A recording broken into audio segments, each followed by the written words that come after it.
নিজের প্রশংসা নিজে করতে আসলে অনেক বেশি লজ্জা হয়, তারপরও না করলে নয়। আজকের এই পায়েসটা কিন্তু রাজকীয় স্বাদের হয়েছে, এত বেশি মজার হয়েছিল গাইস। তাহলে চলুন আপনাদের সাথে শেয়ার করি আমি কিভাবে রান্না করেছি। প্রথমে আমি 1 লিটার তরল দুধ নিয়েছি, খাঁটি গরুর তরল দুধ। এখন দিয়ে দিয়েছি একটা দারচিনি, একটা তেজপাতা ছিঁড়ে দিলাম, এলাচ পাউডার দিয়েছি 1/2 চা চামচ, আগে থেকে ভিজিয়ে রাখা পোলাওয়ের চাল দিয়ে দিয়েছি আমি 1/2 কাপ। এটা আমি হাতে একটু গুঁড়া করে নিয়েছিলাম, হাতে কচলে নিয়েছি। 1/2 কাপ দিয়ে বেশ কিছুক্ষণ আমি নাড়াচাড়া করব। আধা ঘন্টার মতো আমি নাড়াচাড়া করতে করতে এটা যখন ফুটে আসবে, চালটা যখন ফুটে যাবে, সিদ্ধ হয়ে যাবে, তখন আমি একটা ডাল ঘুটনি দিয়ে খুব ভালো করে নেড়ে দিব। বেশ কিছুক্ষণ কিন্তু নাড়াতে হবে। এই যে তেজপাতা আর দারচিনিটা আমি তুলে নিয়ে নিচ্ছি, কারণ এটার ফ্লেভারটা কিন্তু অলরেডি এখানে মিশে গিয়েছে।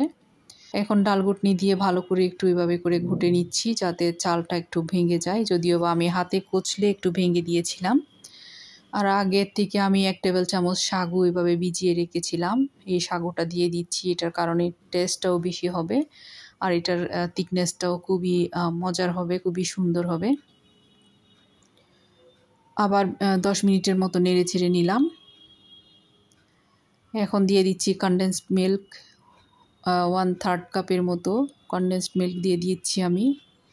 এটা দিলে কিন্তু অনেক বেশি মজার হবে এই পায়েসটা। এরপরে চিনি দিয়ে দিলাম 1/2 কাপ। 1/2 কাপ চিনি দিয়ে দিয়েছি। এই চিনিটাও লাস্টের দিকে দিতে হবে, যখন সব কিছু হয়ে আসবে প্রায় তখনই। এখন আমি দিয়ে দিব এখানে আমি বেশ কিছু কাঠবাদাম আমি আগে থেকে কুচি করে নিয়েছিলাম, ওখান থেকে কিছুটা কাঠবাদাম আমি এখানে দিয়ে দিব। আপনাদের কাছে কাঠবাদাম না থাকলে যে কোনো বাদাম দিতে পারবেন, চীনা বাদামও একটু ঘিয়ের মধ্যে ভেজে দিতে পারবেন। লবণ না দিলে কিন্তু এই টেস্টটা পারফেক্ট হবে না, মিষ্টি খাবারের লবণ মাস্ট দিতে হয়। 1/4 চা চামচ লবণ দিয়েছি। এখন আমি ঘি দিয়ে দিচ্ছি এখানে 1 টেবিল চামচ। এই ঘিটা দিলে কিন্তু অনেক বেশি টেস্ট হয়। 1 টেবিল চামচ ঘি দিয়ে দিয়েছি। এখন দিয়ে দিব আমি 2 টেবিল চামচ মিল্ক পাউডার। তার আগে দিয়েছি আমি 1 চা চামচ কেওড়া জল, সুন্দর একটা ফ্লেভারের জন্য কেওড়া জল দিয়েছি 1 চা চামচ। এই যে 2 টেবিল চামচের মতো পাউডার মিল্ক সবার পরে দিয়ে দিয়েছি। এখন আমি মিডিয়াম লো হিটে এটা একটু নেড়ে চেড়ে নামিয়ে নিব, কারণ এটা ঠান্ডা হয়ে যাওয়ার পর আরও বেশ ঘন হয়ে যাবে। এইটুকু ঘন থাকতেই কিন্তু আমি নামিয়ে ফেলব।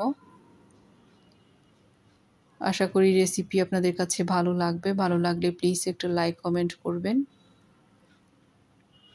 এই যে দেখেন, থিকনেসটা দেখিয়ে দিচ্ছি, এই পর্যায়ে নামিয়ে নেবেন, তাহলেই আপনাদের পায়েসটা একদম পারফেক্ট হবে।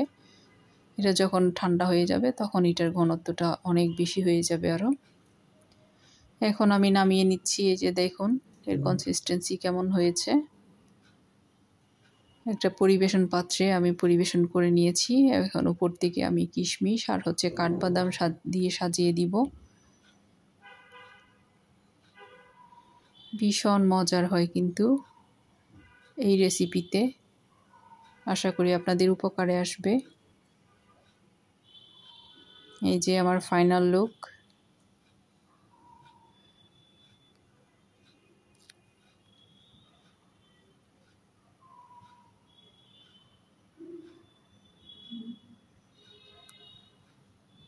আজ এতটুকু। আসসালামু আলাইকুম সবাইকে।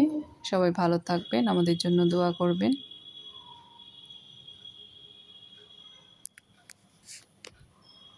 আল্লাহ হাফিজ।